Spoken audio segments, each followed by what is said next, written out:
วกเฮาสมาคมเพื่อพัฒนาแม่หญิงและการศึกษากฎหมาย Association for Development of Women and Legal Education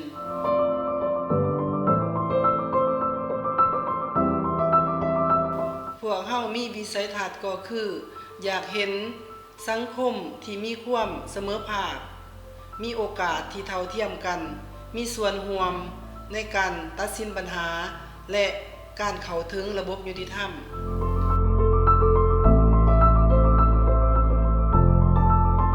ได้รับการสร้างตั้งขึ้นโดยสมาชิกซีดอรีซอสพูลจำนวน15ทานในนั้นมีชาย2ทานหลังจากนั้นก็ได้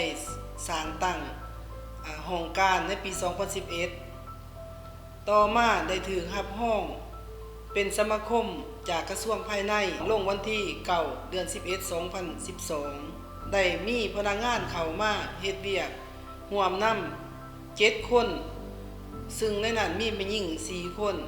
มาถึงปัจจุบันมีสมาชิกของสมาคมทั้งหมด38 คนคณะบริหาร6 คนคณะที่ปรึกษา5 คน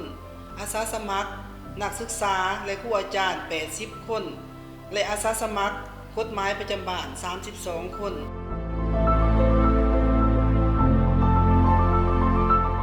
นับตั้งแต่ได้สร้างตั้งสมาคมขึ้นมา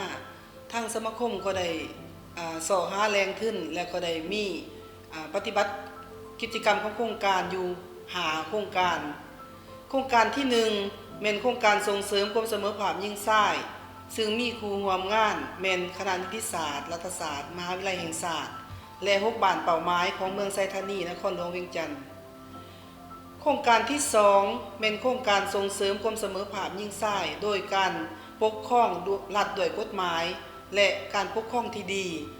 ซึ่งมีครูร่วมงานร่วมกับคณะนิติศาสตร์รัฐศาสตร์มหาวิทยาลัยแห่งชาติและ6 คณะของมหาวิทยาลัยจำปาสักพร้อมทั้ง6 บ้านเป้าหมายของเมืองไซธานีโครงการที่3แม่นโครงการนำเอาความยุติธรรมมาสู่แม่หญิงผู้ถือครองหายจากความรุนแรงบนพื้นฐานทางเพศซึ่งได้ปฏิบัติอยู่ใน15 บ้านเป้าหมายของเมืองไซธานีนครหลวงเวียงจันทน์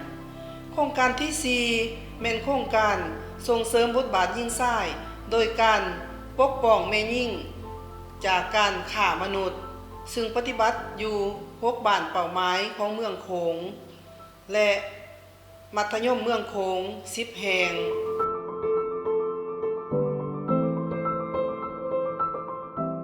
ผลงานอันผลเด่นของสมาคมนี่ก็มีหลายอย่างเนาะเป็นต้นว่าสมาคมเป็นสมาคมทำอิฐที่ได้เสื่อมทัศนบทบาทหญิงชายเข้าในการเรียนการสอนในระดับมหาวิทยาลัย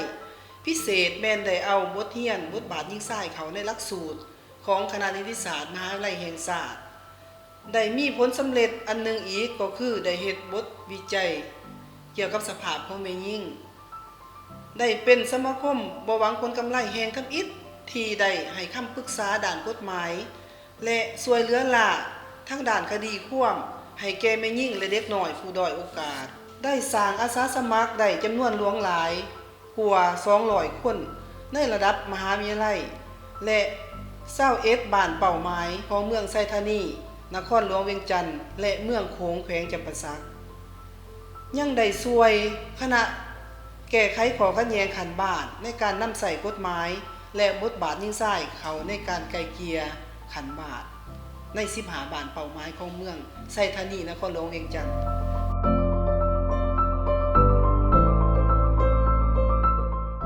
สำหรับแผนยุทธศาสตร์ของสมาคมในตอนหน้านี้ก็มีอยู่บนว่าอยากสุกอยู่ให้ทุกระดับการศึกษาสั้นสูงขึ้นไปได้นำเอาบทบาทหญิงชายเข้าในการเรียนการสอนอยากสร้างให้เป็นตัวแบบในการเสื่อมทัศนบทบาทหญิงชายเข้าในเวียงงานไกล่เกลี่ยข้อขัดแย้งขันบ้านยุทธศาสตร์ที่3นี่ก็เป็นเพื่ออยากสร้างความสามารถและความมั่นใจของคณะแก้ไขข้อขัดแย้งขันบ้านในการนำใส่กฎหมายเข้าในการไกล่เกลี่ยและลดพร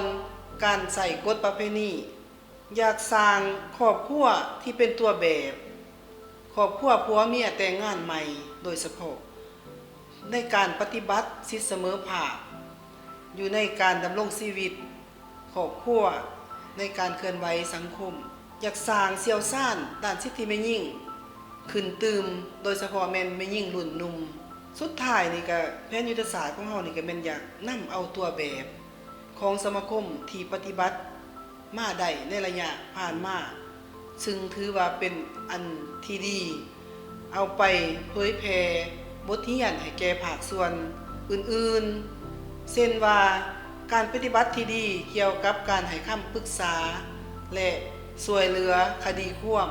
แก่แม่หญิงและเด็กน้อยผัวเมียตัวแบบที่เป็นแบบอย่างในการปฏิบัติด้านสิทธิแม่หญิงกลุ่มผู้ชายยื่นขึ้นเพื่อช่วยแม่หญิงและกลุ่มแม่หญิงเพื่อสุขอยู่แม่หญิงเป็นต้น